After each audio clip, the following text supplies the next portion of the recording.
Please. You're all set, go ahead.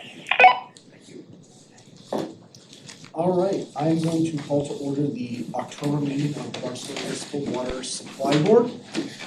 Before we get going on that, this meeting is being recorded and broadcast on the Town of Barnstable's Government Access Channel. In accordance with Massachusetts General Laws, Chapters 30A, Section 20, the chair must inquire whether anyone else is recording this meeting, and if so, to make their presence known. This meeting can be replayed via Xfinity Channel 8 on High Definition Channel 1072. It may also be accessed via the Government Access Channel live video on demand archives on the Town of Barnstable's website. There is a link in the agenda you can click to get there. So first off, thank everyone for coming in person this month for what's one of our most important meetings of the year. First off, we have to approve the agenda. Is there any additions or edits to the agenda that need to be made?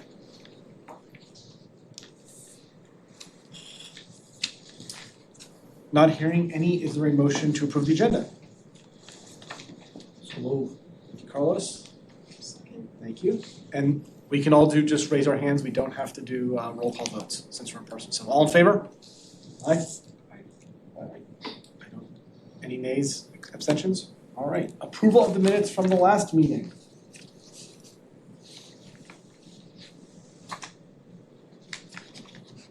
Anyone who wishes to make edits to it?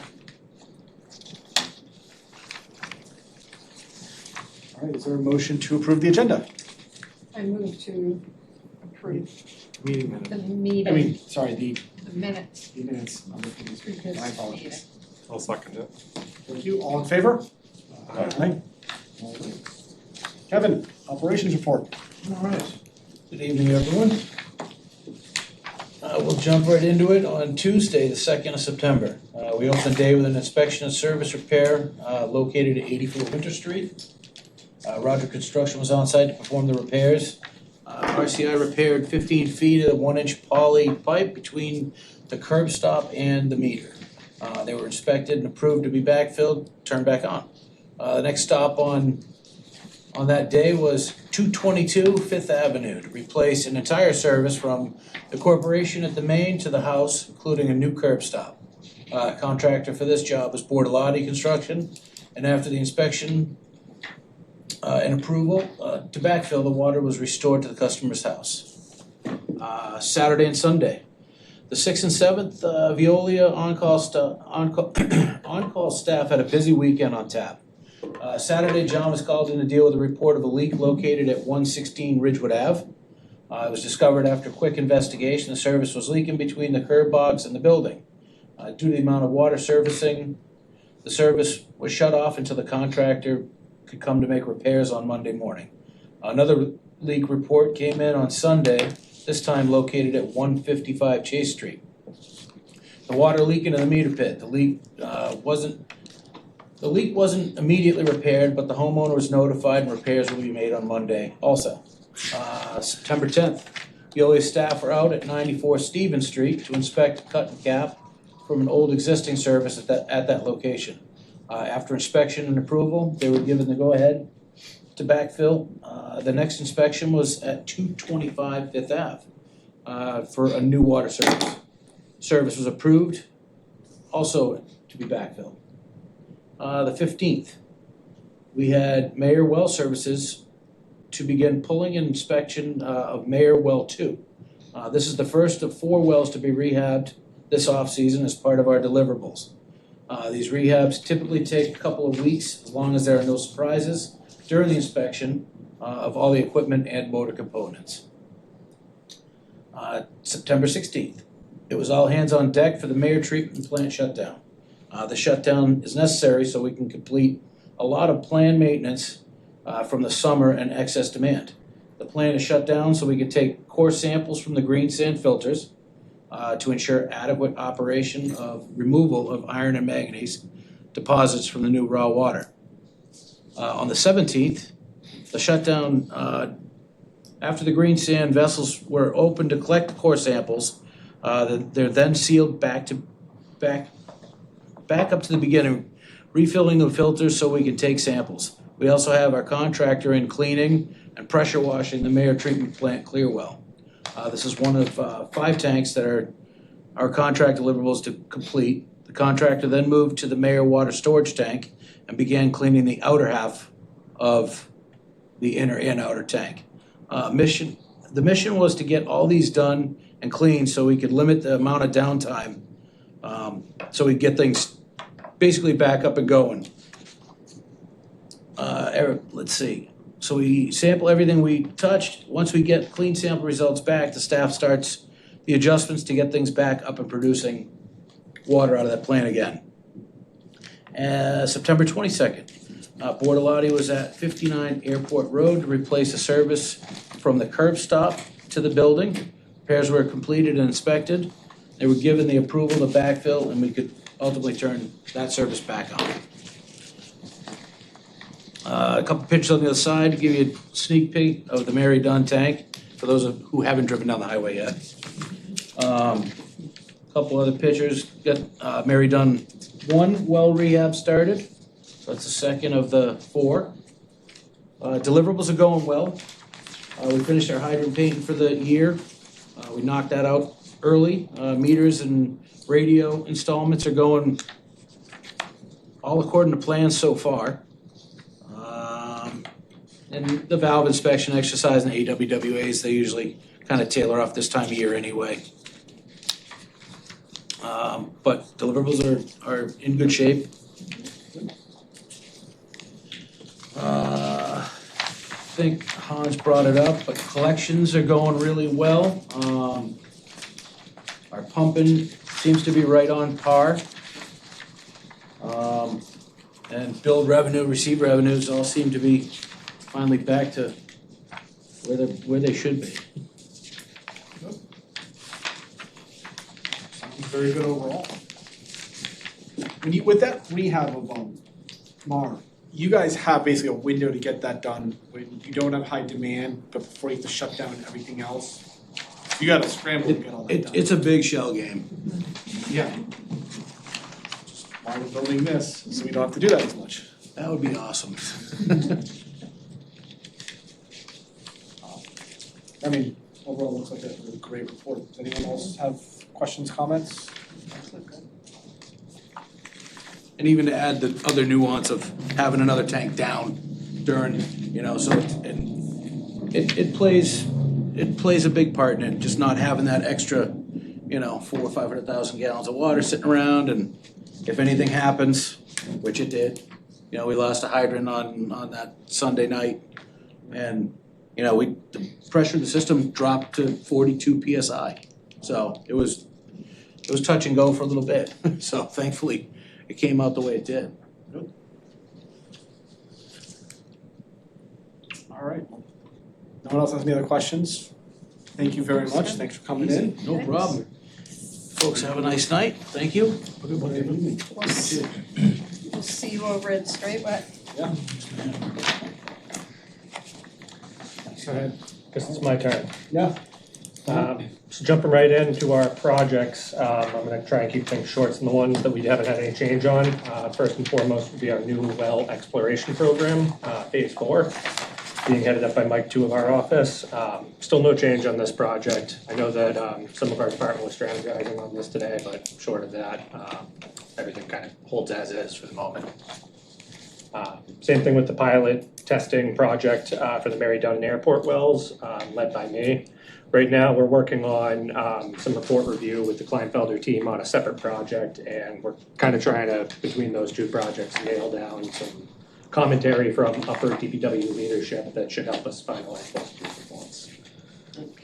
So no change on that project either for the time being. Straightway water treatment facility project and the replacement of the highest port Simmons Pond wells. There's been quite a bit of movement on that project over the last month or so. Biggest thing for the water board to be aware of is the groundbreaking ceremony next Tuesday that you may or may not have heard about.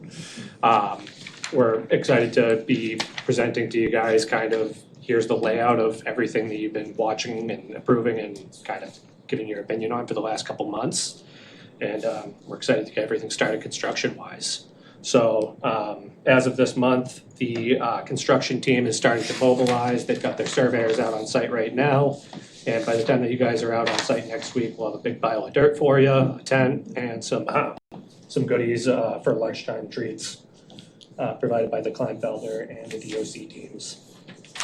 Still working out some of the logistics on that. We may end up doing some shuttling of some of the people down there. If the full event guest list gets RSVPs into us, then we're looking at 70 people. Great, yeah. So we'll see what we actually end up getting, but could end up being a good turnout. The other project that I alluded to a second ago was the lead service line replacement project. The phase 2 report we've got currently in review with DPW management. We pretty much settled on kind of where we're going with the project. It's just a matter of how are we presenting the information and making sure that it's in the town's words, not our consultants. So for the time being, I'm working with the assistant director to get that pushed through. And then our hope is to present that to the board at next month's meeting. Kleinfelder come in and do it virtually in front of you guys. Item number 5 is the Route 28 and Yarmouth Road intersection project, led by Mike 2. We've received word that the project manager for the contractor Northern working for Mass DOT has changed. So we're working with the new project manager to get the as-built and tie cards both generated and returned to us. But for the time being, the water work at least is complete, so it's just a matter of wrapping back in record keeping.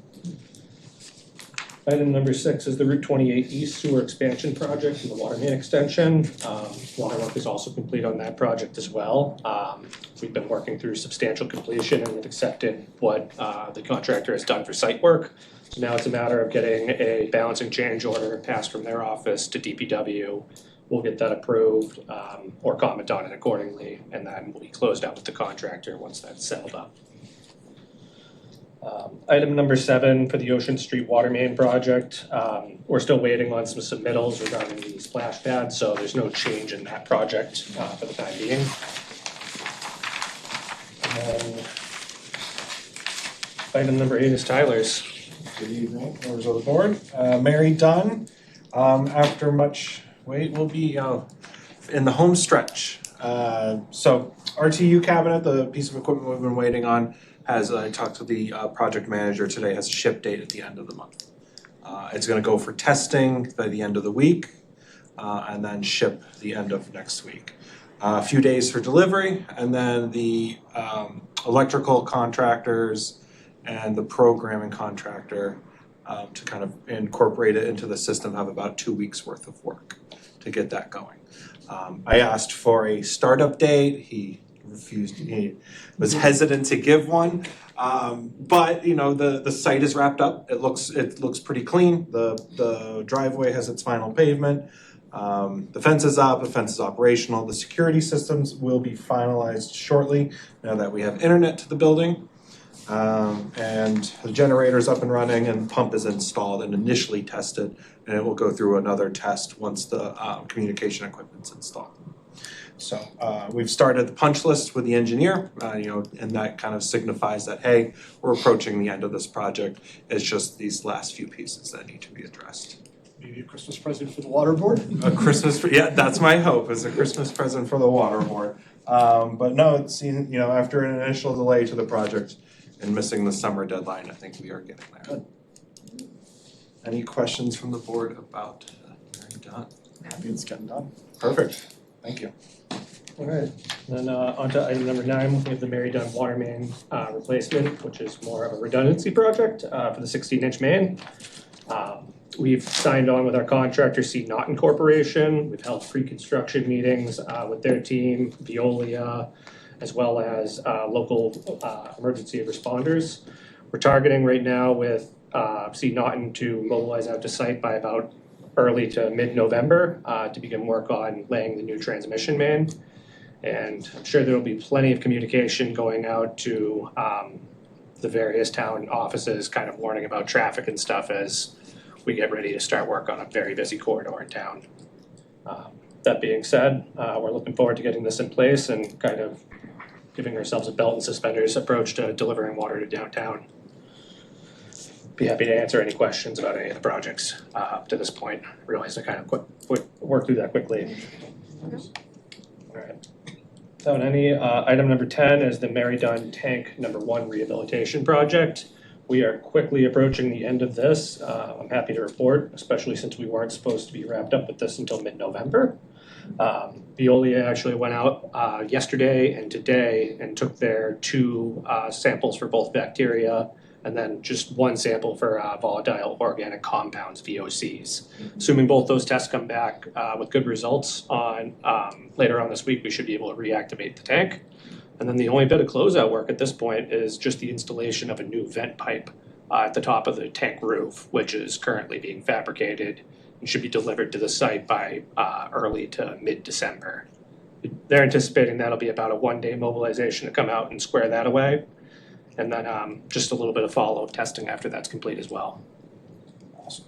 So How's that for being ahead of schedule? it looks pretty. I'm surprised by how fast those people could work. I've never seen scaffolding go up so quickly or come back down so fast. So they knew what they were doing, I'd say that much. And we were able to actually get some additional foundation repairs done and some waterproof treatment to the grouting at the base that wasn't within the original inspection report and all within budget. So it's been very successful so far. And then the last item is 11, the Crocker Street water main replacement. That project's been awarded to JW Dubus and we've started construction on it. Right now we're getting ready to start figuring out one of the tap locations on Crocker Street, how we're gonna get that work done, and that might be potentially done as night work, but other than that, we're working through getting that one up and running as well. I'll be happy to answer any questions. It's been a report in a month or 2. And a lot of projects wrapping up, which is great. And we can start talking about the other big ones. Yeah, so yeah, in two agendas, you get to hear what we're gonna give you next. Thank you so much. Thank you. Thanks for coming in on your. Oh, no problem. With the baby soon. Happy to do that. Doing really well. Thank you. He's never been more rested. He is starting, well, actually, so I think he was asleep when I left the house, so. That means you're good for the rest of the night. No, it means he'll probably be up by then. When you get home. Crossed. Yeah, right. All right, well, I look forward to seeing everybody on Tuesday then. Yeah, we'll see you then. Thank you. All right, next up is our first one of our fiscal year 2027 operating budget capital rates using our model consultant. Eric, thank you so much for traveling in from Mid-Atlantic to hang out with us for a night. Yes. I'll turn everything over to you at this point. Thank you. It has been a while since I've been here in person. It was nice to be here. I don't know if I've met everybody in the room, but I'm Eric Palokia, partner at NewGen. Going way back, we are almost approaching, in a couple years, it'll be year 20 from our original model to our recommended rates. It'll be 20 years of running this model. It's been rebuilt once or twice in terms of format, but I think we started working in the mid-2000s with you as a firm that merged with NewGen. So it has been fantastic, and the results show. What we're going to go through is the result of many, many years of thinking and planning, which has been fantastic. The board, going back and in the past few years, has done a fantastic job of working through this. So we're gonna get in the weeds a little bit. I'm just gonna show you a little bit of detail of the model, but then we're gonna bring it back up. Sorry? Carlos, you wanna move, sit over here? Wanna so you see? can I'll do better? my best to zoom in. You can see okay, You yeah? can, you've got a clear Yeah, that's right. shot. So I'll go through just in general, the information that we collect and input into the model for the fiscal year 27 operating capital budgets. We'll talk a little bit about sort of what's changed with some of the actuals that we put in versus estimated, particularly with consumption. That's the big sort of varying point. And then we'll go back and talk about where we didn't change any of the rate forecasts from last year. So we're gonna see what that looks like, assuming that we don't have to modify what those sort of estimated recommended rates were from last time. So I'm gonna jump ahead to the O&M budget. You can see here, we've input your proposed, and I'll hide a couple of these here.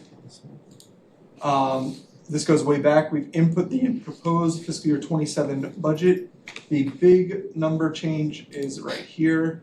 This is the professional services contract. I know this says Suez, but it's now the Veolia contract. that went from about 4.2 to 4.8 million dollars. I can kind of fill the board in a little bit about that. We had a lot of discussions with Veolia about this number.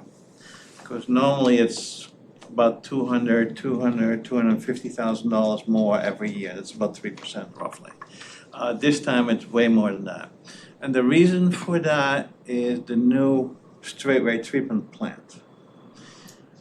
That treatment plant, of course, costs more money to run. We need more people. We need one extra person to run that. On top of that, the way it plans out, we need to also run that plant for 6 months attended. We cannot, even though the new plant is gonna be full automatic, just like the Maha filtration plant and everything else. DEP requires us to run for 6 months a new plant like that attended. So we need to, for 6 months, budget on top of our regular maintenance budget, an extra person for overnight. Now, with Maha, we didn't start up till October. So through the winter months, we could, at 5 o'clock at night, shut the plant down, and because we didn't need the water, it's wintertime. This is a different scenario. Right here, the startup is planned for, not for May 26, which is in 6 months, but it's for next May. And that is when we start flushing, when we're gonna need the water 24/7. So we have to plan ahead for these 6 months, to budget for an extra person to be there at night. So that's on top of that. So some of the money will, after the 6 months, will go down. Other parts will not, because we need an extra person, and you have extra electricity, extra chemical, extra everything that goes with a new plant. Now, this was sort of expected. Like in the Maha plant, we needed, the engineering report said about $700,000 extra on O&M for a new plant. This is about the same. But we're not gonna implement it the same way we did at Maha, because we need to start working on it now. So it's kind of piecemealing it together based on our needs. And I do not share the engineering reports with Veolia, so they don't know what we know. They're the operator contractor. So that's a good note on timing. So yeah, fiscal 27, we're looking at starting July 1, 26 through June 30, 27. So that's the time frame we're looking at with these dollars. So we're banking money towards, because if it doesn't officially, it won't open till end of fiscal year 26, early 27, right? It will be operational in May 27, Almost in time for. which is part of our fiscal year 27 budget. So we have to plan for it now. We're gonna carry some of those costs forward into 28 as well, right?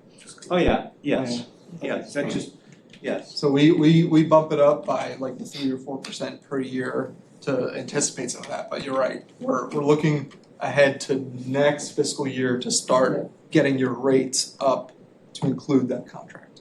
Okay. All the other items updated here, most of them are flat, but overall, we're looking at, because of property net is about a 12% operating budget increase in your fiscal 27 rates. That's what we built in. Just today, I updated this existing debt. We made some adjustments here, but we just got the new debt file. This is slightly different than what was in your budget because some of the timing issues, but essentially you're looking at $3.8 million in debt service, I do note that this drop, I think it's here, that is the payoff of the system, right? That was the bond that you used to purchase the system when we originally did the I thought we model. paid that off already. 2000, no, that was 26 was the last payment. Oh, the 26 was the last payment? Yeah. Yeah, so from 26 to, it looks like, it might be in 26, but it's fiscal 27. Oh, okay, Yeah. okay. It's Oh, calendar yeah, 26, yeah, but yeah, fiscal yeah. 27. So as of Wait, this next, when I'm back here next year, the rates we're looking at will be without the payment for the system. The purchase of the water system, a little bit over $10 million in 2005. a lot of money back then. That's right. This is where we spend a lot of our time tweaking things. And again, we are making our best guess on the capital plan. You can see here, looking at 27, we have the Mary Dunn Wells treatment plants. This is Straightway here. We had the design for 1 million. That's already been paid. We also have, what's the cumulative here? This is $49 million over the period of fiscal 28 to 31 that we are funding with SRF, so that'll be sort of staggered, those payments. And then we have new wells, again, fiscal 32, total of $25 million here, 22 and 23. So as those costs become more clear, as we update this model, we'll include them, but for now, that's where we are. $50 million in new debt over the next 5 to 6 fiscal years. So as a reminder for everyone, the state's really nice, you don't start paying your debt back until you open the plant.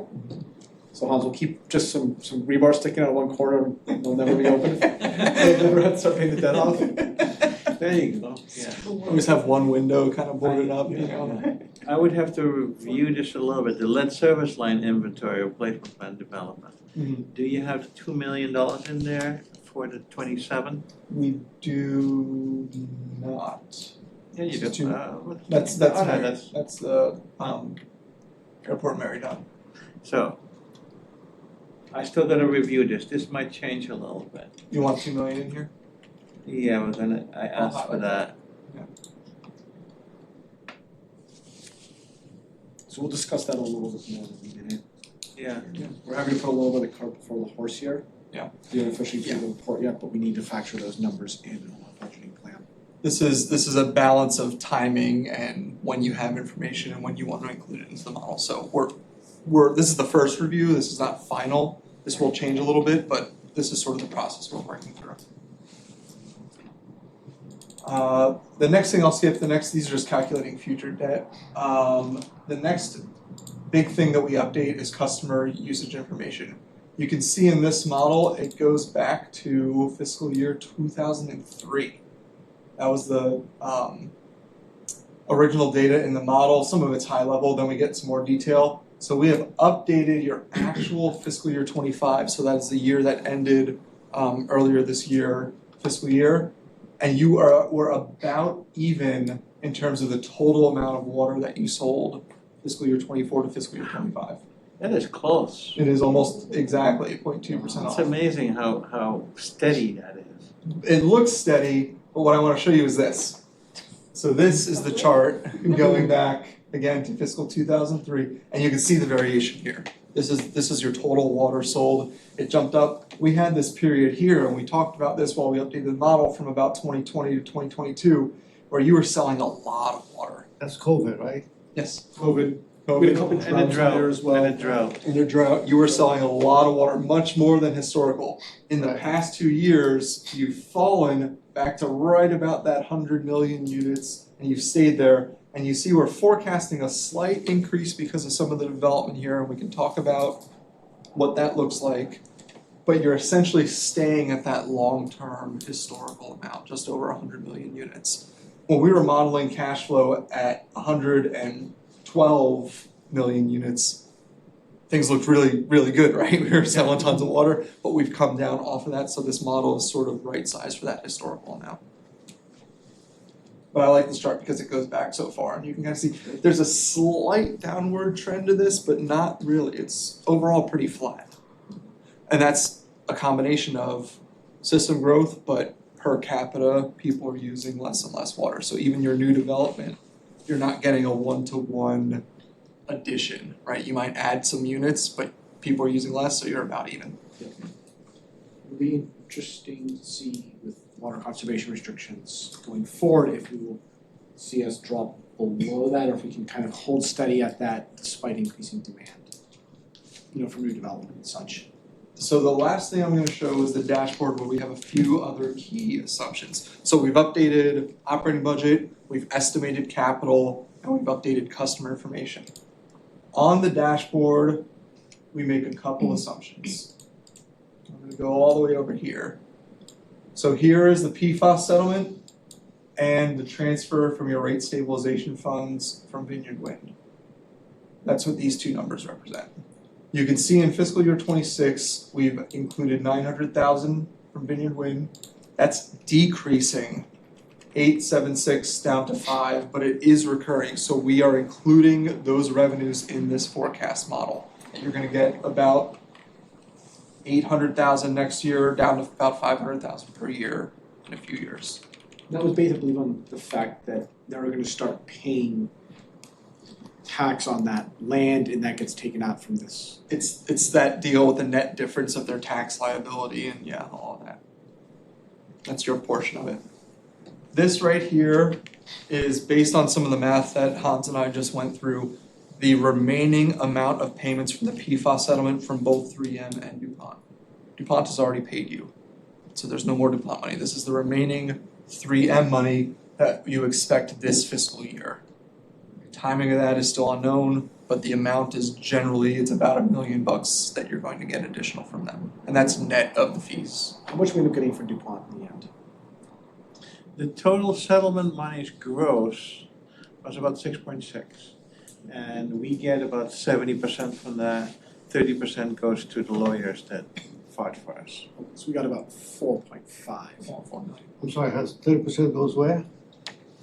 I'm sorry? 30% goes where? 30% goes to the lawyers that fought for us, so we got some money.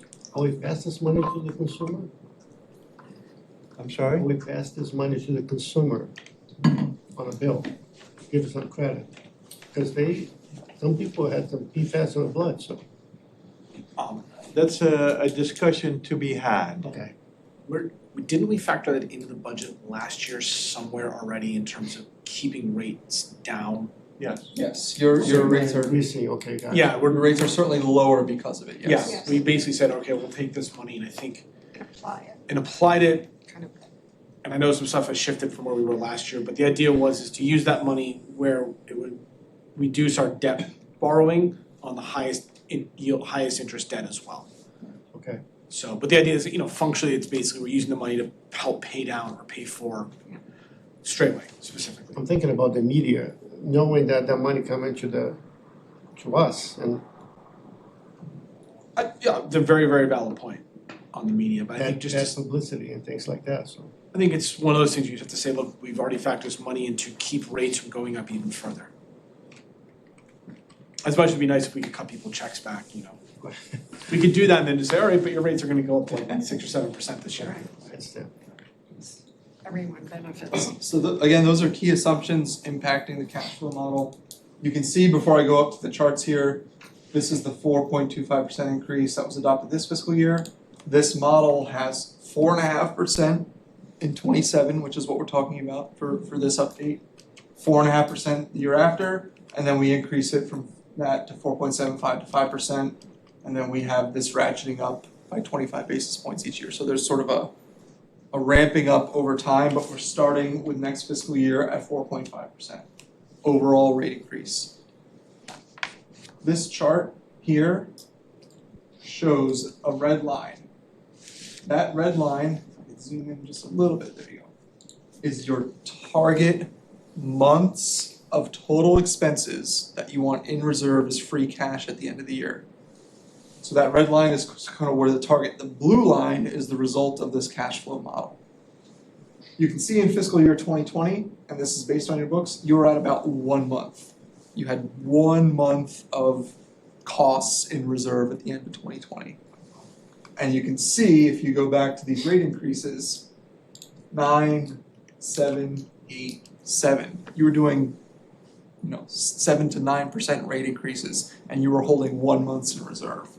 Since then, we brought rate increases down to 5% per year and even below that, and you've built that reserve back up. This is the actual number for fiscal year 2025. It's about 7 months in reserve. Now, this was purposeful because we knew all this spending was coming on capital. And you can see this model is stable for the next few years, but then once all that debt service kicks in and we have a better knowledge of what that debt service will be, we'll obviously have to adjust this model because of that decrease below the 4 months. But for the time being, and for the estimates that are in this model for the next year to 3 to 5, you're stable at about the 4 and a 5% rate increase. If you remember, it was your first, I think, meeting, it was the first time last year, so congratulations on 1 year, Carlos. We had always kind of looked a year or two out, and I think we spent last year, we really rebuilt the forward look at the model and said, let's try to be much more strategic on how we're looking at our rates going forward versus, this kind of scramble every year to how do we get some extra money from somewhere to make sure we're at 5% or less of our rate increase. We've always had this cliff in the end. I think every mall I've looked at is this tail that we will just have to deal with when we get to that bridge. And again, that can move. We've got projects in the future that we have debt we're factoring in that may get pushed a year, 2, 5 years. New well program potentially. There's a lot of uncertainties in what that's going to cost and when that's going to happen on the tail. I think when we put Straightway in there the first time, it was probably in like fiscal 20. And it just didn't happen because it didn't have to. So now it's in there because we know those other costs are out there as well. So that's why it's so important and so good that you update this each year to keep this thing stable. You're not making a 10-year decision, you're making a 1-year decision. I remember a few years ago you mentioned to Eric that you had some systems you worked with where they would look at their rates every 3 years or something, and it was always a disaster because they hadn't figured everything gone haywire, and then they were suddenly scrambling to fix it, right? Especially when they did a rate study in 2019, and they said, hey, our rates are good for the next 5 years, and then COVID happened, and things just got so expensive. Their usage pattern got all out of whack, and they had to come back in 2 years rather than 5 years to do another rate study. I wish all our clients would update their model each year. It would be cheaper for them overall, both in terms of rates and the cost to update this, because we're able to react year by year on when these things are going to happen and what they're going to cost. We've probably started at 20 or 30, not even 30 million for Straightway, and now it's at 50, and you're still at 4.5, 5% rate increases. It's because you included it year after year after year. I still don't like that dip at the end. It's scary to me. But we'll have the coming couple of months to months. I'll send you to the model figure this out. from 2018, and you'll see that dip happening right now. And it'll make you feel better. You have a good point too. If these projects get pushed out, the timeline just extends and starts to flatten anyways. Exactly. But that's, again, a variable that you're kind of not really sure is gonna happen. It's the nature of these models. If we wanted every model to stay stable, and we're plugging in 10% rate increases across the next years from 5, 6 years from now, you'd say, let's wait. Let's wait until what looks like. So this is a 10-year model, but it's really a 3 to 5 year model. And in that context, this looks very, very good and very stable. Do you mind running down and showing us what our budget for the year looks like? I think that's something that we need Right. to, as a board, just be aware of and discuss. That is the one thing. And we still have some adjustments to make. This is very, very preliminary. But we are showing that at 4.5% in fiscal 27, you'd have a slight, $500,000 drawdown on your reserves, which right now stand at just over $5 million, I believe. Give me 1 second here.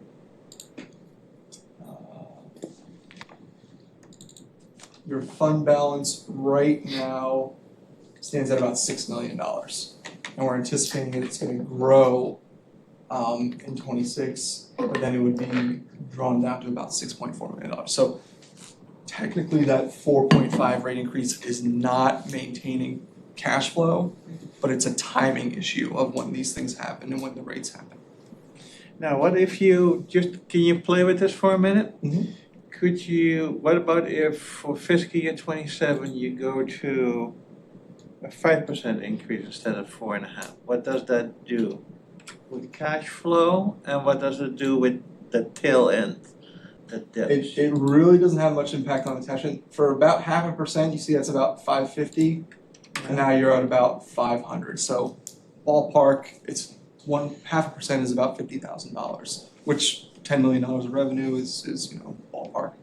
But you can see this looks essentially the same, right? That tail is very heavily loaded, and 1 or 2% now won't really impact that. Oh, no? Okay. Can you throw a number in there? I think it's around 11 of what it would take us to be cash flow neutral this year. So- rate increase. So if you did, again, it's based on this model, and we have some tweaks to make, but right now, to get that cash flow neutral at 11%, that would pull that tail up. But again, What about if we do 10 to 11% in 1 year and go down on the next year? that's the balancing act, is that would be sort of, I don't wanna say reactionary, so to speak, but doing 11% now and then coming back the next year saying, oh, we only have to do 3% instead of doing 4 and 4, or 5, yeah. So I- not much. I- I think putting it up that high, I think it's that, it's the frog in the water. It's a tough sell for, Yeah. you're doubling your increase and And then under that 11% model, you get to almost 1 year in reserve by fiscal 2030. I mean, healthy, certainly, stable, but justifying going from 4 to 11 in 1 year. Right.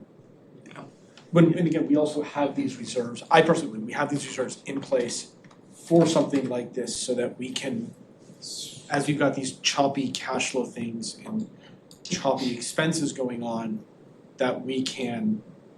I mean, another thing you can think about is trying to spread that 10% over 5 years and just, but then again, if you're gonna try to stick with a flat, like 5.5% over 5 or 10 years, you could even out where you're at on we're looking at the graph here, but Yeah.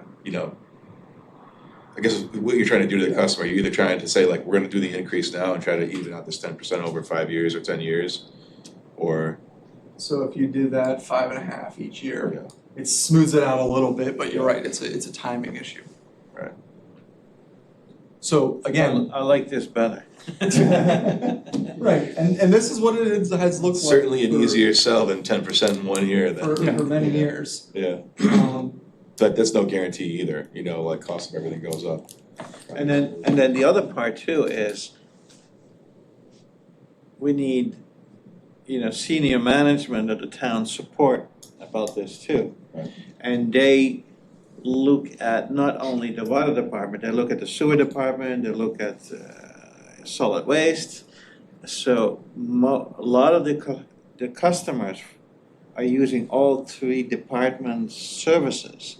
So they look at, wait a minute, they look at the reasonable rate increases, not only for us, but also for Other sewer. utilities across the board. And if all departments go up like crazy, then it's not sustainable. So they're looking at the big picture and say, most of the time, around 5%, 4%, 5% is doable. The good news is we have visibility there. I just got the PO from Andy over in the sewer department to update their model this year. And our office also updates your solid waste fees each year. But his issues are very different than yours, and he's getting a lot more support from the general fund than you are on the expansion projects and things like that. So there's a balancing act there, but you're right, visibility wise, it all goes in the same bucket for the customer. And it's nice to know that senior management is considering the average town resident in their total expenses. Right. It's almost like looking at things holistically, which I think is really good. Yeah, but my only concern is the next 2 years, a lot of people talking about small recession and people not paying the bills and, you know, Yeah. that could be worse than it is right now, so.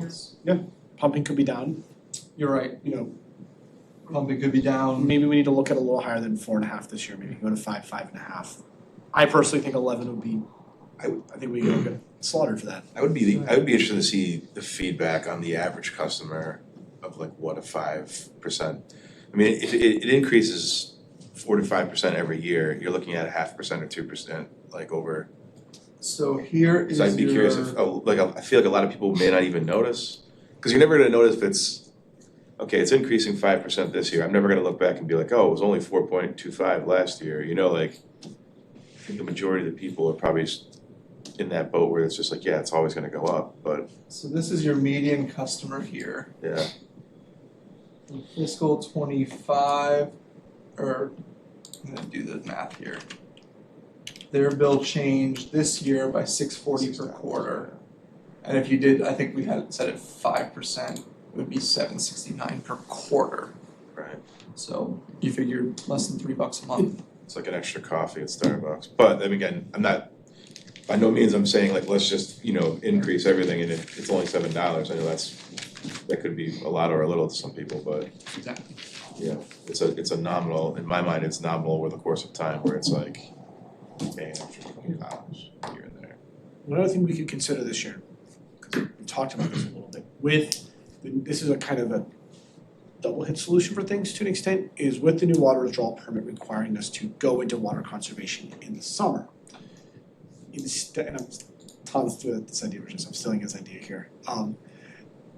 Instead of just saying, hey, let's bring all the rates up evenly, let's start messing with that over 60 CCF residential rate. That's your big water users, that's your nice lawn irrigation systems. Maybe you bump that rate up by, It's these people right here. So I'm just giving you some context. We're talking about 18%, well, call it 20% of your residential usage you bill in that tier. Now, that's not 20% of your customers. Right. It's 20% of your bills. We can run what number of bills? It's probably much less than 20% of your bills. It's probably less than 50%. I would like to know that number. We will get you that number, yeah. We had the data to do that. It's not organized this way in the model, but we can tell you exactly the number of bills you send out that hit tier 3 residential water. And in terms of volume, it's 20%. bet it's less than 20% of our users though. It's probably 5. Yeah, so one thing we could start to play with the numbers, because we're gonna do, I think, 3 meetings in total on this stuff. Do a review meeting and then a final vote. Is let's say, hey, maybe we can go up at 5% instead of 5.5 or 4.5 instead of 5, but let's take that 60 CCF line up 10 or 12% or something. Is also, now this is where it becomes a little negative to us, it's an incentive for them to also not run their sprinklers like they're not supposed to. Right. So you're a little bit potentially shooting yourself in the foot on the revenue. In our experience, this is not uncommon to adjust tiers to target a certain usage group. So we can certainly, right now the model is across the board, we can change this model to get you 5% more revenue, but your tier 1 and 2 rate increases are 4% and your highest one is 10%. Is that all residential users or both residential and customer? That's Or, all residential. Okay. You don't have tiered rates for your commercial. Commercial, I meant to say, sorry. No, because the commercial, and the thought process behind not having that for your commercial is, on the commercial side, the more water you use, the more business you have. Right. So you don't wanna So deal with that, Yeah. right? You can speak But to that. the second thing I was gonna say is, in our experience, a price change like that for users at that level is not likely to impact their usage. It's in our experience, we get that question a lot, hey, we're gonna do a huge rate increase on these people, they're gonna cut their water in half. No, they want a green loan. And if it costs them an extra 10% on that tier, they're gonna do it.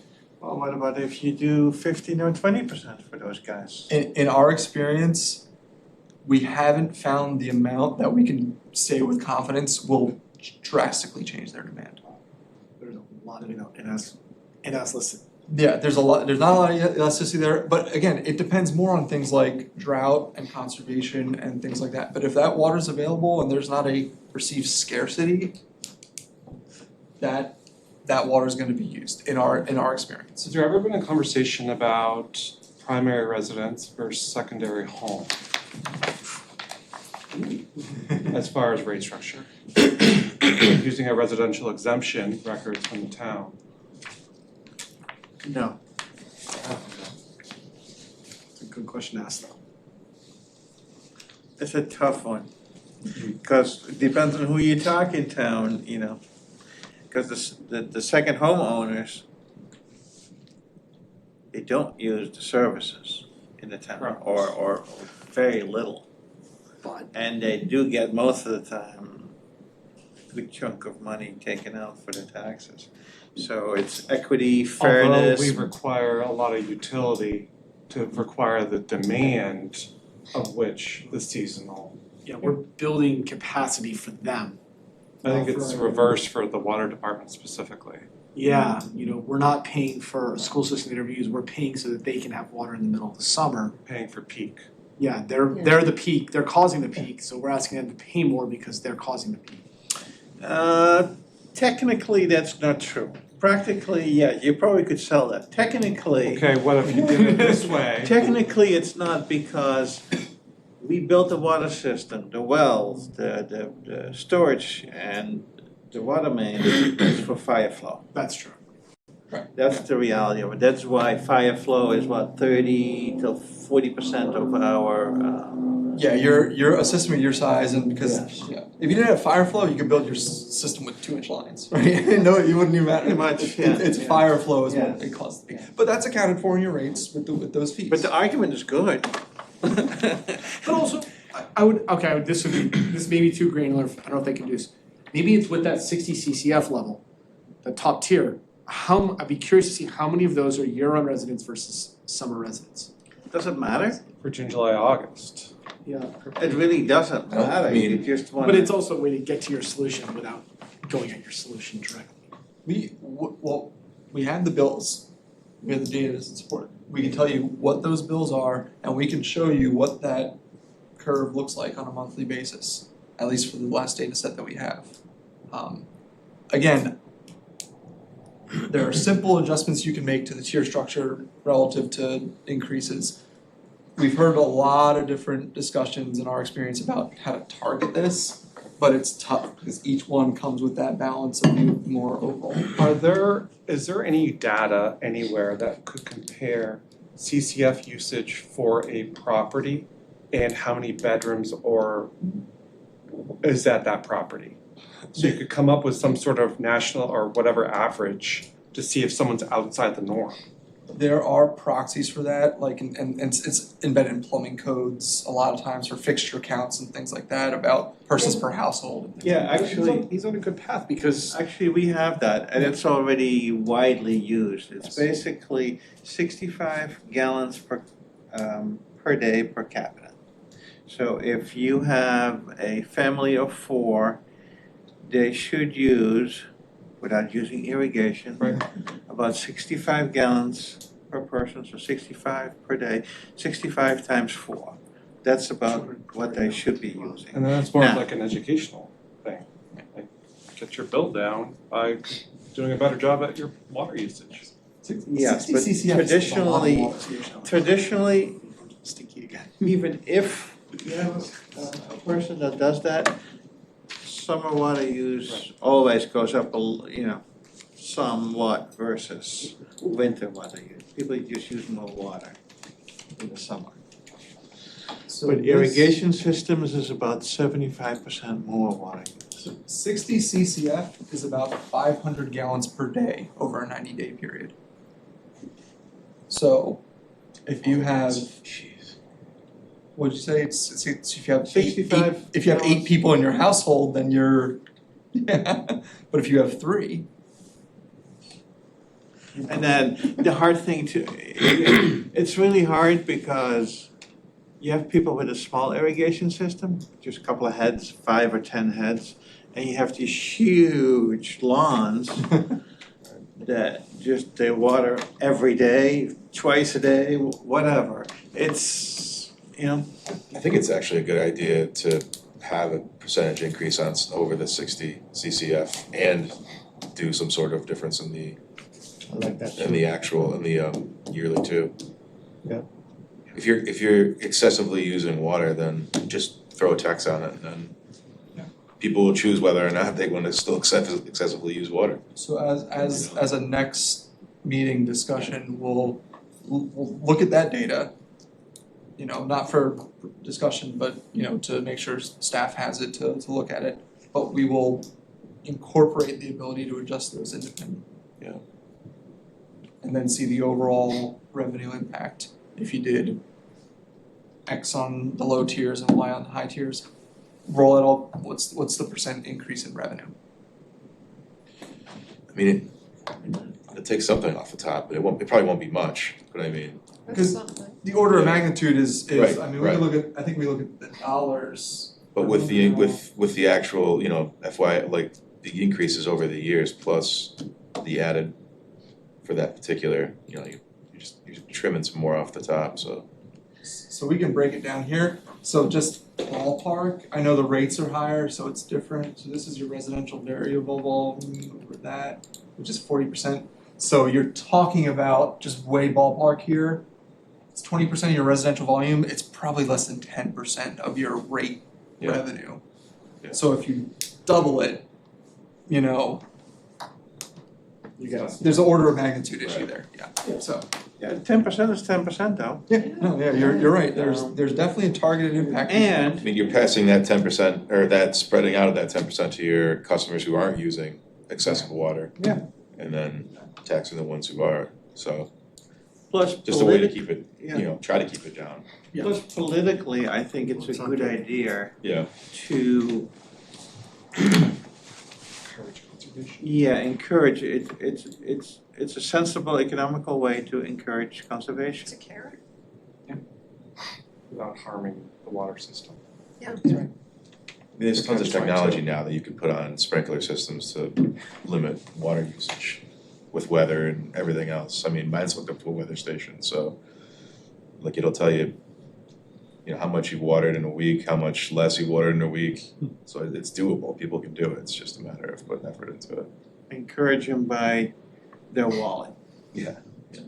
Some people, like, you're right, won't care, but Yeah, You and know. in our experience, you may see, particularly because it's quarterly billing, like, are you aware of how much water you're using today and when your bill comes 3 months from now? Like there's a whole bunch of issues there, but Bill in September, Right. October for the summer, it's. next year. Next year, yeah, I could I'll be like, count on screw it.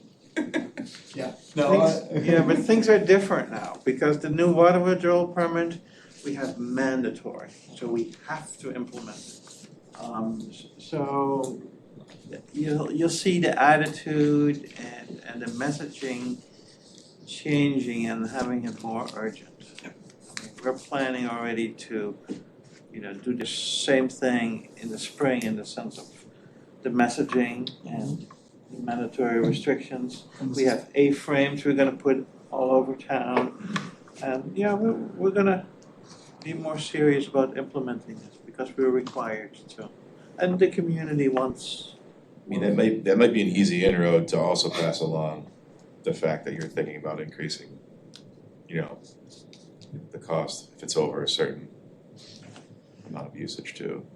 So yeah, the state's requiring us to go into these, you know, these drought phases, but along with this to encourage, you know, not overusing water, we're also going to add on as the town, whatever percent per usage over, you know, this volume.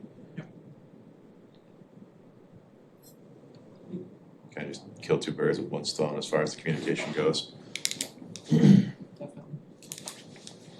Alright, Any other questions for anybody? Actually, I'm gonna ask you stupid questions anyway, so. there's no stupid questions. So why we build quarterly? Why don't we do monthly? And if you increase if I pay $450 in 3 months, and I pay $150 in 1 month, that's still better to me, I'm gonna make the check right away. Okay, there's a couple of reasons for that. First of all, it's the good old DPW reason. Well, We always did it that way. So traditionally, water systems, and also our neighboring water systems, they only bill quarterly or sometimes even every 6 months. So that's been history, tradition, Okay. okay? Come from a day when you had to drive to every house and read a meter. Physical meter. Part of that too is, yes, the meter reading. The olden days, you actually had to walk from house to house, have a water meter, read it, get bitten by a dog, barked at, yelled at, rained on, snowed on. It used to be quite a challenge. Nowadays, with technology, we can do drive-bys. So we drive down a road in a small car with a receiver, and all the radio reads basically turn on, transfer the data, and then go back to sleep. So it's easier that way. We are planning to, in the coming couple of years, to change from a drive-by meter read to a fixed network where we have a couple of radio antennas, 4 or 5 radio antennas all over Hyannis. And then we can basically communicate back and forward to each water meter. And then we can implement the monthly reads. Because the other problem is right now, it is cost money to do the meter reading. And we can do whatever the board wants, but it takes time to implement, and And costly the too. O&M would be more billing and this and that. The other thing we're gonna do is more and more push the electronic billing, so we don't have to mail physical bills out anymore.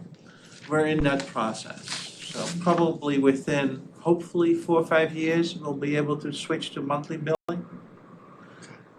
But it's definitely on the horizon, just a matter of getting it implemented. It's a very good question, and I can see a perspective of, trying to help people's budgeting out to say, I get a bill every month, it's little versus a big bill every so often. Right.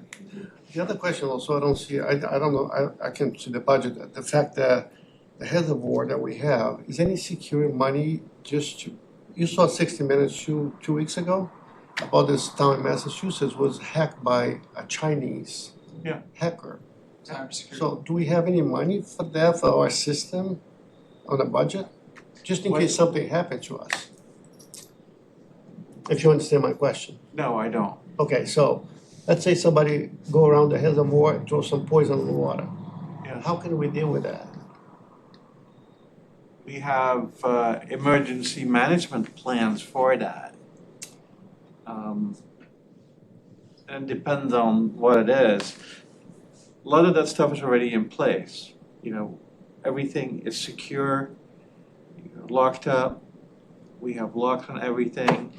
The systems the hacking that occurred, actually 2 years ago, Veolia's billing system had an issue because it was hacked. Okay. And it took a couple of days to resolve. So does it happen? Yes, but there's a lot of security on the computers that are in place. And we're basically constantly monitoring that and improving that. Well, some people, those hackers, they usually get you in their system and charge you $5 million to release. Yeah. So we should have something in the budget, I think. Oh, for ransom. Yeah, We can't do that. No? Because that's actually part of the bigger budget. Okay. The town has an insurance to deal Oh, with we that. do, okay. Yes, but that's not just for the water department, that's for everybody. Everybody. And then the water department gets charged, actually, you probably can see that, there's a line item that is like transfer out. Transfer to the general fund. Yes, see that? Okay, yeah, There you okay. go. See that number? That's your slice. A small part of that goes to that. Okay. The other part goes to the finance department, because they help us with billing and accounting. Gotcha. But I see 106,000, if they charge $1 million, we're in trouble then. It's not our problem. Okay. That's the insurance problem. That's an Insurance. insurance question of what their policy is. Yes. And then we can also talk offline. I wanna, for security purposes, don't wanna go too much into certain things of what we're doing, but we're happy to have a conversation offline about Got it, sorry. specific things that, Okay. that they, activities they take to make sure that they keep systems secure. They do some really good stuff. Yeah, Okay. the other part of it is too, is that our SCADA system, which basically goes, it's a communication system between all the different wells and treatment plants, is not on the internet, So it's specifically for that reason. air gapped. Got it. And that's honestly where a lot of those incidents happen, is you buy a manufacturer's product and you don't change the default password. And everybody in the world knows those default passwords, or you bring it into an internet without the proper firewalls, or Right, you don't keep it air gapped, and those things happen, but Yeah, all that stuff is basically for us now routine operations. Got it. It's part of our way we operate. Very good questions. Thank you, sorry. Any other questions? Hijacked the meeting again, so. Eric, thank you so much for your time, and we look forward to talking with you again. absolutely. Yeah, no, you brought up some really good topics, and we'll get back to you with some answers to help you make your decision. But just again, in closing, overall, you are in very good shape compared to some of the clients we work with. Thank you. It's great to hear. Good job, Hans. Good job. All right, next up is review of capital for fiscal year 2027. Hans? Okay. As part of your package, these are the submittal of the capital projects for fiscal year 27, which starts next July, and this is the normal budgetary process we go through. We have a total of 3.95 million request. 4 capital requests for this year. It's the normal pipe replacement and upgrade program. We set aside $1.5 million every year for that. We have over 107 miles of pipe. 1 million does about 1 mile. So it's basically a continuous program. It's never really gonna stop, because by the time you're done with one side of the system, you can restart with the other side. We're still, Thank you. thank you, Eric, have a good trip back. This is gonna be the last year we are putting this 1.5 million towards the Longview Drive area. We're wanting to team up with the sewer expansion program of the DPW and replace as much of AC pipe and undersized pipe as possible in that area while they're digging and putting in the sewer. It just makes sense to do both at the same time. Okay? Number 2 is $200,000 for the pump station, wells, and treatment plant repair and upgrade program. It's a continuous upgrade of roofs, windows, trim work, electrical, SCADA systems, security systems. It's just a lot that needs upgrade. We're about halfway through when we started this, in the sense of roof replacements and windows and trims, but we still have quite a ways to go. The third one request is $2 million for the water service line inventory projects. We still have phase 3 to take care of. The estimate is $2 million. We know up till now we have not found any lead pipe service line, but we did find a bunch of galvanized needing replacement type of lines. We still have about 2,000 services that we do not know what material it is. And to be able to figure that out, we're gonna need about $2 million. Okay? The phase after that, and we're still not sure about that, that's why we kick it down the road a little bit, to actually physically replace what needs to be replaced, is right now estimated at 4.5 million, but that's kind of a guesstimate, because we really don't know. And I think there's gonna be some questions on that around, how's that getting paid for, because that is the water system going in and replacing privately owned supply, Not Oh, all that's, of it. that's from the meter to the, There's a whole discussion, and it's still a major thing that's in flux, is your service line has, the water service from the main to the house.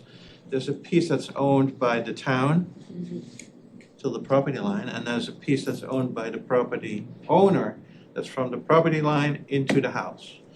So Mass DEP and the EPA, they basically want that service completely replaced, which makes sense for the health and benefit of everybody. The issue legally becomes,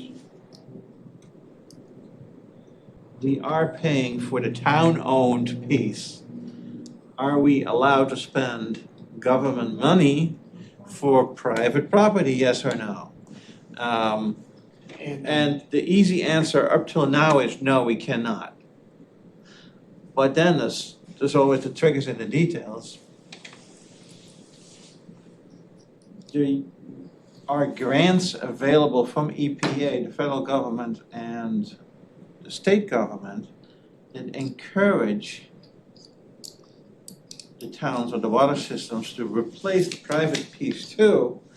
And they say, well, if you want this grant for, 40-50% of the total cost, then we're requiring you to replace the private side.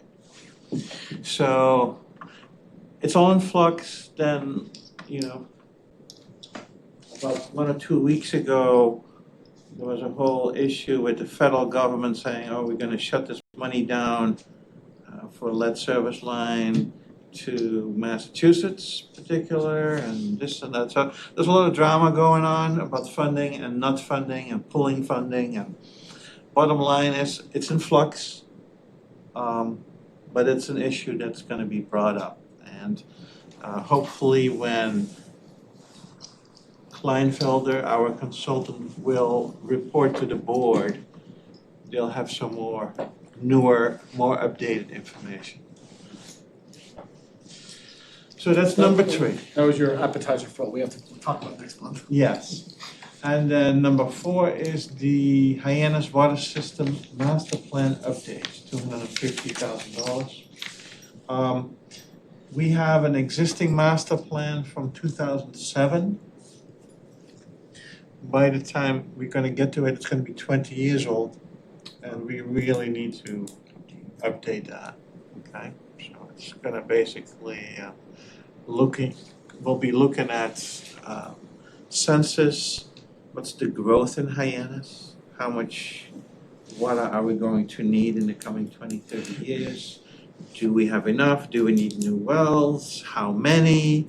What's gonna cost? What's the timeline for that? We're gonna look at the hydraulic modeling for the system. Okay, which areas in town are undersized? Do we need to upsize it? We're gonna look at water quality modeling.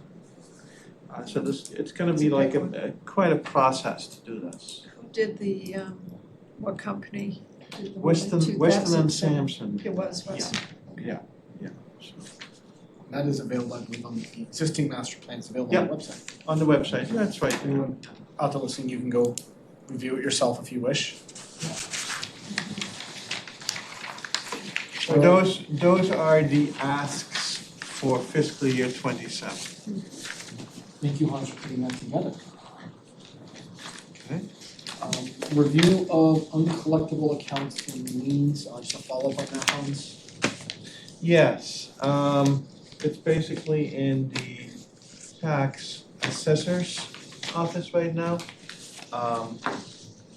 Actually, from that list, 3 of them, the properties got sold and they got paid off already. Oh, good. So it's a constant process, but it's a good thing, so we have 3 less liens. That's awesome. We've got the money now. Any questions on that from people? All right, lifting the water, state of water supply conservation discussion committee. So, do you want me to kick this off, Hans, or do you want to kick it off? You can kick it off. Yeah, so our water restrictions we put in place this summer are based on are required based on our new water withdrawal permit from the Department of Environmental Protection at the state level. There is that permit says we only have to have those through September 30th, Yeah. end of September. Yes. And then after that, we do not have to have that restriction in place because there's less demand. It starts to rain more as we've seen.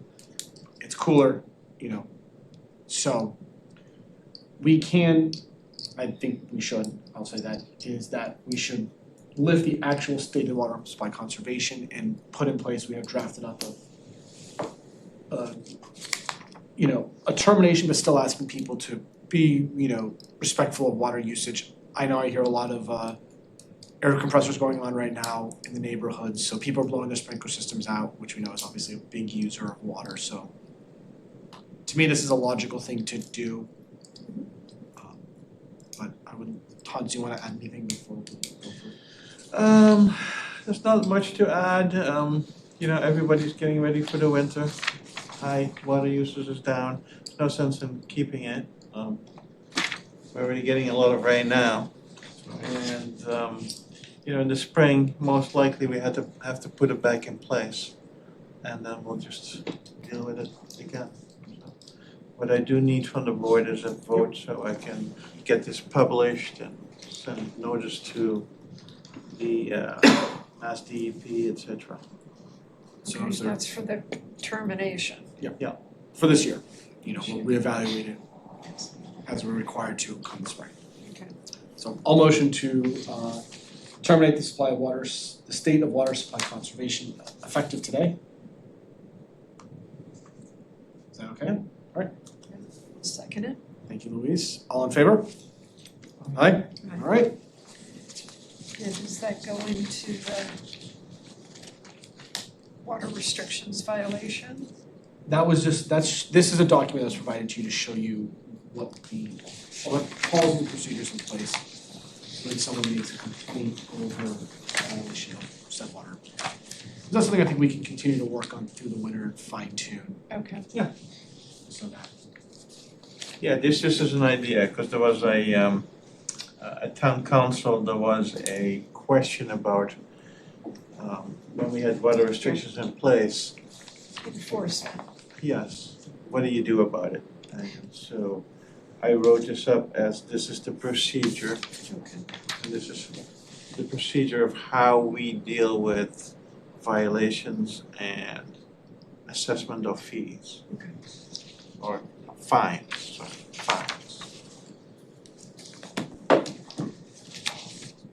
Next up is the groundbreaking ceremony for the new straightaway water treatment facility. So as talked a little bit about earlier by Matt, we will have a groundbreaking ceremony next Tuesday, so a week from today, at 10 a.m. at East Trail. 11.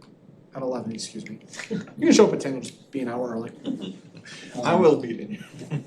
At 11 a.m. to groundbreaking, we have, sounds like a good list of invitees. Hopefully a lot of them will show up from town, state level, it sounds like. And we will do our groundbreaking ceremony, so I obviously hope that everyone can join. Do we need to put a public notice up for this? Nope.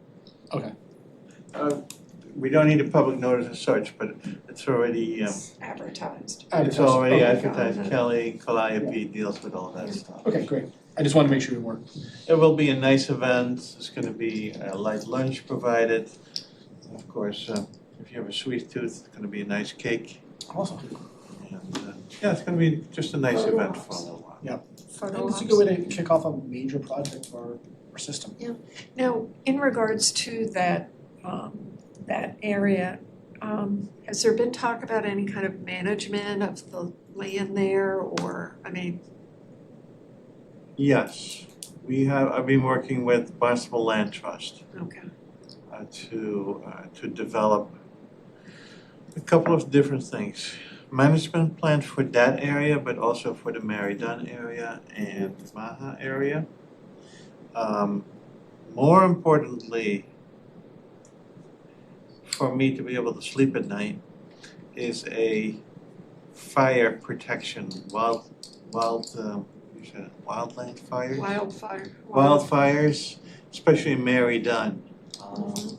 There's this huge You're vulnerable there. fish and wildlife area of woods, which is beautiful, but it's pretty scary when there's a lot of like dead wood and it's dry, like unbelievable. So we're trying to work with, and the Barnstable Land Trust is helping me with that because I just don't have the expertise nor the time to deal with everything, so I'm subbing that out kind of to work with the state to develop a joint management plan to For to those, keep- for these yeah, properties. yes, and Yeah. to do controlled burns, etc. Yeah. It's quite a process. And then for the construction here, will any of the equipment be coming in from Smith Street, or is it all coming in from Straight Line? It should come in from Straightway. Okay. There is some work that needs to be done at Simmons Pond and Hyannisford Well. Yeah. So that equipment, yes, will come in from Smith Street. Okay. But the majority of the work is going to be at Straightway.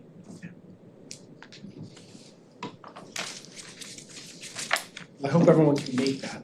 I know people are busy and have jobs, but it'll be a good showing. Take an early lunch. You get to tell your bosses, for those who got bosses, that, hey, I gotta go to a public groundbreaking ceremony. Any other questions, thoughts on this from people? All right. Next, last item, water quality report 2024, printouts in Portuguese and Spanish. Okay, Carl, I keep saying the same thing, but thank you so much for thinking of Thank this you. and implementing Thank this. you guys to do this, this is amazing. I put this on the Brazilian Resource Center, and you have to see how many people going by and pick up Spanish and Portuguese. Oh, good. Excellent. Awesome. Yeah, we have them also at the water department, of course, and a couple of other places in town. Post offices and stuff, I believe. So I wish someday you guys have some time to come to the Brazilian Resource Center, and Yes. meet 20 to 30 people and talk about, we talk Anytime. about this, Yeah. right? Yes. So we did a presentation this summer, and I need to get on our schedule. I'd like to do one more in Barnstable, but then I'd love to work with you and have you come to that. And then Yeah, just sure. somewhere in the town, Yeah. like, and then do one after that in Portuguese, if you would, could you speak Portuguese? Oh, yeah, we do. Yeah. So, we have translated in Portuguese and Spanish, so there's gonna be no trouble, so. Yeah. What about the Democrat Party? They set up a time with you guys this month? Oh, I reached out to them, I never heard back. No, I'll call Joe tomorrow, because I want Or you no. guys to go there. Yeah. And talk to them too, you know, Yeah. the Barnstable Democratic Town Committee, so. I spoke with her and answered her questions, but we never set up like a presentation or anything. Okay, so But I'm happy to do that. I'll work with them, so, on that. Yeah, anytime. Yeah, I think I think the average person don't know what's going on here. You know, we need to make them know, because it's so important to understand why you're paying that bill. You know, like I said to you before, I get the bill, says, what the heck? Yeah. That's a lot of money, right? Now I understand why, so. Yeah. But anyway, so. I think those are all really good ideas. We'll talk Sure, offline yeah, and start yeah, working on that's great, these. thank you. You know, I would love to be able to do one of these because I don't speak Portuguese, but in Portuguese as the language, not translated, but done live in Portuguese if possible. Wow, that's it. But I would not be the one to do it. I can't. We can try.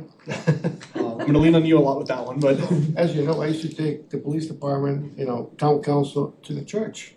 They have 400 people in the church. sometimes it's great to meet them, you know. Via South Street, St. Francis. yes, we Yeah. have a new priest now there. Yeah. They have Yeah. they have a church across from Wendy's, they have over 1,000 members. So if we reach out to those people, Yeah, Yeah. I'm definitely willing to go. Well, we probably would just hire a translator. we don't have to hire, we can find someone to translate Okay. for, you know, you don't have to pay anything. Yeah, that's fine. Yeah, I like Save talking the about money to water. cover the money that we owe them. Yeah. So, yes. I I'll work also, with you on that, okay? awesome, sounds good. I also want to quickly thank, I know we had members of the Veolia staff who were Portuguese and Spanish speakers who helped out with this project and kind of did a final read on these as they work in the water system and understand to make sure it all made sense. So I don't know their names off the top of my head, but I want to say thank you to both of those staff members for. There's Juan and Fernanda. Thank you to Juan and Fernanda for I your don't speak help. Spanish, but the Portuguese looks pretty good to me, so Yeah. I read the whole thing, so. Well, you'll see them next to Tuesday. They'll be around. Matters not reasonably anticipated by the chair. I've got one quick thing. Late last week, town council requested that we do a short presentation to them about just what our committee does, especially to address concerns about water quantity in the town. So I'm working with Kelly and Hans, and we will be presenting in front of them, not this Tuesday, but the Tuesday after, so early November. To do a quick, we're talking 3 to 5 minute presentation. As part of a process, they're asking all the committees to come before them to kind of give an update on what they're working on. So they ask the quantity of water, if we have enough, is that what they ask? Yes, there's a misinformation out there regarding that especially in regards to development and such, so Of course. we're gonna go provide lots of figures and data to them quickly. By the way, they have a company from Connecticut who's gonna work on the sewer system. They bought my building on Center Street to put the employees over there, so. Yeah. So they're gonna be here for 10 years, can you believe that? Yeah, I can. 10 years working on the sewer system. Anyway, so, Anything else from you? I was following up this letter from Mark Ells to Mass Department of Public Health. It was back in July. Any Yeah. follow-up on that? I have not heard anything. Okay. About PFAS. Consider the I would think, I have not heard anything about it, but maybe the health department Because- might have gotten that. Because the three things that he specified in the letter, one was medical expense eligibility for PFAS testing and treatment as allocated necessary medical expenses. So I was wondering if he had heard anything back. Yeah, I have not. Okay. Next Tuesday, I invited Cheryl Osimo and Oh, okay. Laurel Shader to the groundbreaking. So I would say if they have the ability to show up, talk to them directly. They might be a good resource to find out what actually happened, if Yeah. anything. If anything, as a result of this letter. Okay, I don't really know. okay, because I was going through some of the paperwork. Well, Mark Ellis will be there too, you can ask him. Yeah. Good. Go, Mark. And then you include this letter from the Barnstable Yes. school system. Yeah, Barnstable school system, we had a very, very low level lead hit. We have to do lead and copper testing, sampling, like 75 different spots every year. And a few of those are required to be schools and daycares. And the middle school on West Main Street, we got a hit, a low level hit. Oh, at the highest west. Yes, so they have to change, they have to do monitoring now, and then they have to change basically the faucets out. So, it's not It's not a above like an MCL, but it's higher than Mass DEP wants to see it. Especially important. It's somewhere between 0 and the MCL, very low, but still. But it's also not a drinking fountain, it was a sink. So, Yeah, but a lot of people drink water out of the sink. girls' bathroom. So that's the background of that.